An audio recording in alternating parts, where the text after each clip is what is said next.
back to the kitchen on FoodTube. So today we're going to be making a classic miso soup for like a nice cold day like it is. I love miso soup. Every time I go to a Japanese restaurant or go for sushi, I always get miso soup. So the ingredients for this are, in here I have about 4 tablespoons of miso paste. Miso paste is basically fermented soybean, so it gives like a sweet, tangy taste.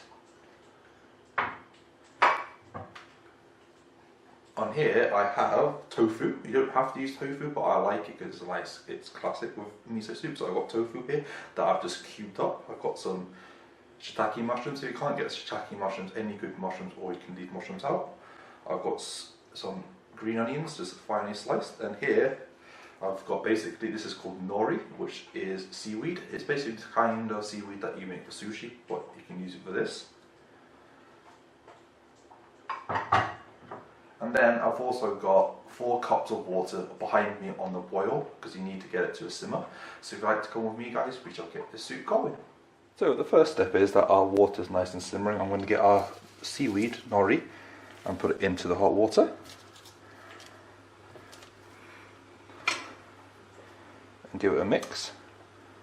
Now what I'm going to do is I'm going to turn this onto a low heat, and this is going to simmer for about 5 to 7 minutes. But while this is simmering, in here I have a couple of tablespoons of hot water.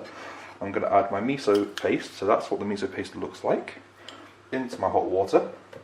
And then I'm going to dissolve it in the hot water, because I'm trying to dissolve it now, so when I add it to the main broth it doesn't clump up. So I'm going to give this a mix, get it all dissolved.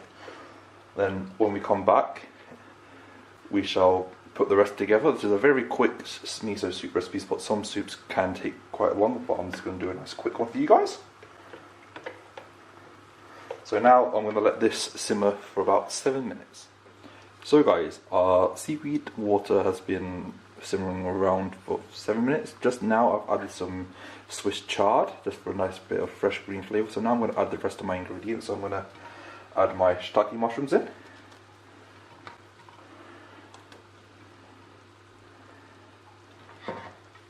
Going to add my tofu in. Now with the green onions,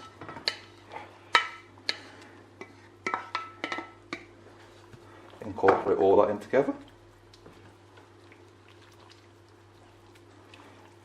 So I'm going to let this now simmer for another 2 to 3 minutes, just to get some moisture into those mushrooms, get them nice and soft.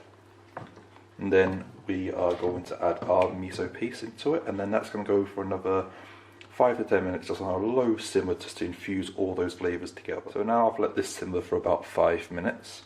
I'm going to add my miso mixture in,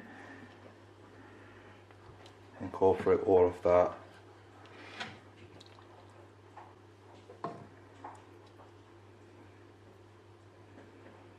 So now I'm going to let this go for about 5 to 10 minutes on a low simmer, just incorporate all those flavours, all the flavours can combine with each other, get the flavours of the shiitake mushrooms, the green onions, the seaweed, and then all of this flavour is going to get sucked up into that tofu as well, because tofu acts like a sponge, so it sucks up all the flavour. So I'm going to let this go for now for about 5 minutes. So guys, our miso soup is lovely and simmered for about 5 to 10 minutes. So to serve it, I've just got a nice plate. Here I've got these cute little miso soup bowls. So what I'm going to do is take the lid off. I'm going to get a nice, lovely ladle of my soup, making sure to get a bit of everything: the mushrooms, the tofu, spring onions, the greens, and seaweed. So now, if this is going straight to the table, take it out of this, but to make it a nice little presentation, you can put the lid on. That is ready to go to your table. But to serve it, I'm just going to take the lid off, put it on the side, and that's how I make a quick and easy miso soup. So guys, that's how I make my version of a classic miso soup. Hopefully you guys have enjoyed this video. As always, give me a thumbs up, like this video, share this video with your friends and family. As always, I shall leave all the links in the description to my Facebook page, my new Patreon page, because my Discord server is up and running, Facebook and website. On the website I'm going to start doing like a daily blog to see what I'm up to, what's next in the kitchen. So, as always guys, thank you so much for watching this video. Let's keep cooking and baking, and I shall see you in the next one.